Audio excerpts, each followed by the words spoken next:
সালাউদ্দিন আহমেদ গত বক্তৃতার সবাই বলেছিলেন, এইখানে বসছিলেন, উনি বলেছেন কোর্ট যে রায় দেবে সেটা তার দলও মানবে।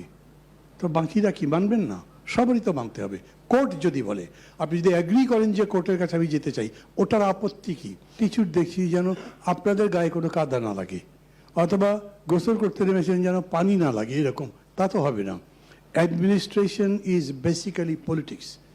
জনাব সভাপতি, নেতৃবৃন্দ, কমিশনের সদস্যবৃন্দ, আসসালামু আলাইকুম। আমি প্রথমেই বলি, যেহেতু সময় নিয়ে আপনাদের কনস্ট্যান্ট আছে, আমাদের যে জোট আছে সেই জোটের পক্ষ থেকেই আমরা মনে করি যে 106 হলো বেস্ট অপশন। তো এইটা নিয়ে আমি আর কথা বাড়াচ্ছি না, কিন্তু আপনারা যেটা কমিশন এক্সপার্টদের থেকে ওপিনিয়ন নিয়ে আসছেন, আমার একদম বেসিক প্রশ্ন মনে হয় যে যখন অভ্যুত্থানটা হয়েছে, একে অভ্যুত্থানই বলেছেন বা বলেননি, বিপ্লবও বলেননি। ক্যাচন কনস্টিটিউশনের কাছে আপনাদের কাছে কোনো বিপ্লবী ক্ষমতা দেওয়া হয়নি। এর 6 মাস 9 মাস পরে এক বৃষ্টিস্নাত দুপুরে বা বিকেলবেলা আপনার সংসদ ভবনের ওখানে গিয়ে একটা ঘোষণা পাঠ করে দিলেই আপনারা এম্পাওয়ার্ড হয়ে যান, তা না। ফলে 22 এখানে ওয়ার্ক করে বলে আমি মনে করি না। এটা প্রশ্নবিদ্ধ হবেই। তো আমরা প্রশ্নের জায়গায় থাকবো কেন? ভালো হতো যদি কমিশন বলতেন আমাদেরকে যে 106-এর প্রবলেমটা কি, তারা এতে রাজি হচ্ছেন না কেন?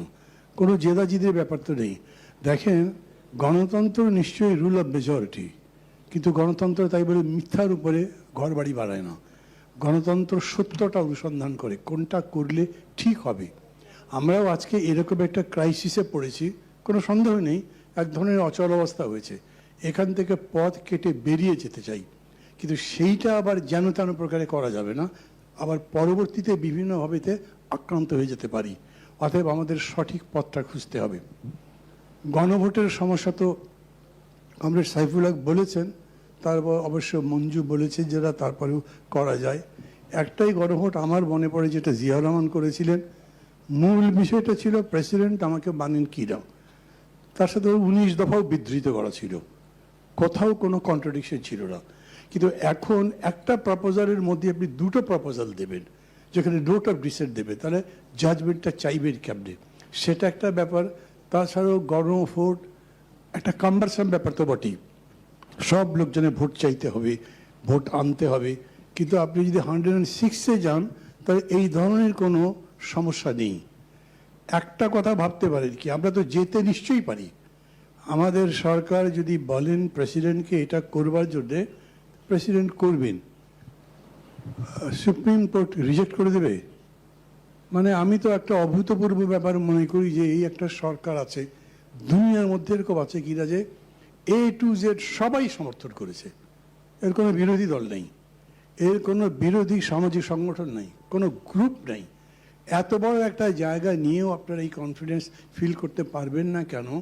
আপনারা পারসিউ করতে পারবেন না কেন যে আমার জন্য এইটা সবচেয়ে সহজ হয়, সেটা করি আমরা? সেইভাবে আপনারা একটা উদ্যোগ নেন। সো ফার আপনাদের একটা অ্যাটিচিউড দেখছি যেন আপনাদের গায়ে কোনো কাদা না লাগে, অথবা গোসল করতে নেমেছেন যেন পানি না লাগে, এরকম তা তো হবে না। Administration is basically politics. প্রশাসনকে রাজনীতির ঊর্ধ্বে রাখবেন, আপনি দেশ চালাবেন, কিন্তু রাজনীতির বিতর্কের মধ্যে পড়বেন না, তা তো হবে না। অথবা একটা প্রস্তাব দেবেন, সেটা হয়তো রিজেক্টেডও হবে, অনেকে সমালোচনাও করবে, কিন্তু এন্ড অফ দি ডে আপনি এমন একটা সিদ্ধান্ত করবেন যেটা সবাই মানবে। আমার লাস্ট কথা হচ্ছে, আমি প্রথম যেদিন প্রফেসর ইউনূস এই সব রুমেই বক্তৃতা মানে এসছিলেন, কথা বলেছিলেন, আমাকে কথা বলতে বলা হয়েছিল, আমি বলেছিলাম শেষ পর্যায়ের সিদ্ধান্তটা কে বলবে? এই যে এখন বিতর্কটা হলো, এই বিতর্ক নিষ্পত্তি করবার জন্য একটা অথরিটি তো লাগবে, মানে এক্স অফিসিও আপনারাই অথরিটি। আপনারা এটা সাকসেসফুলি করতে পারেন কিভাবে? এমন একটা কিছু বার করবেন যাতে সবার জন্যে উইন উইন থাকে। খুব সহজ কাজ তো নিশ্চয়ই নয়, অনেক কঠিন কাজ, কিন্তু আমরা এই বিশ্বাস করে আপনাদেরকে দায়িত্ব দিয়েছি যে আপনারা সেই ধরনের ব্যুৎপত্তি রাখেন, সেই ধরনের মেধা আপনাদের আছে, অভিজ্ঞতা আছে।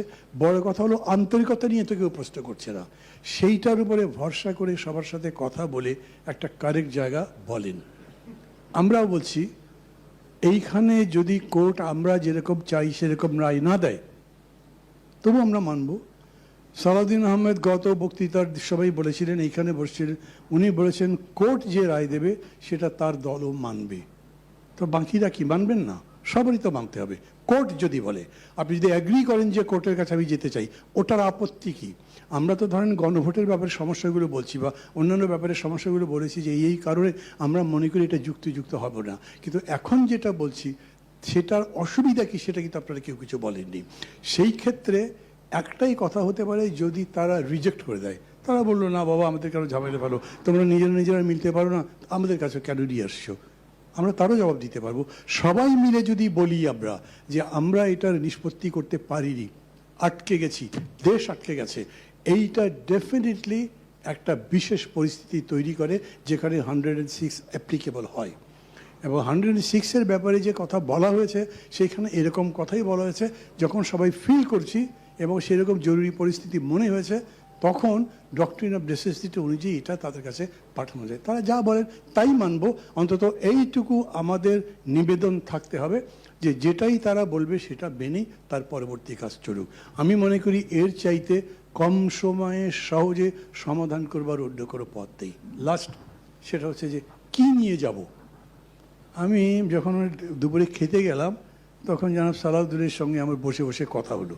অবশ্য উনি নিজেই বলেছেন যে কিসের ভিত্তিতে কি যুক্তিতে আমরা 106 চাচ্ছি সেটা উনি বলতে চান। এই জন্য আমি এটার পরে কোনো কথা বলছি না, হয়তো উনি বলবেন, সবাই শোনেন। আমি আপনাদের কাছে আবেদন করব, এটা কিন্তু খুবই ক্রিটিক্যাল একটা টাইম যখন এনিথিং হ্যাপেন, মানে এমন একটা জায়গায় যদি এটা বদ্ধ হয়ে যায়, একদম ডেডলক হয়ে যায়, তাহলে ওই যে প্রফেসর আলী রিয়াজ প্রথম আলোর আলোচনায় গিয়ে বলেছেন আমাদের national security may be threatened, huge একটা স্টেটমেন্ট, তা ভয় পাই আমরা জানি কীরকম করে হতে পারে। সেই দিকগুলো বিবেচনা করে আবেগ নয়, দলের সেন্টিমেন্ট নয়, যুক্তির কথা বলেন যে এটাই সবচাইতে ভালো হয় কিনা। ধন্যবাদ আমাকে শোনার জন্যে।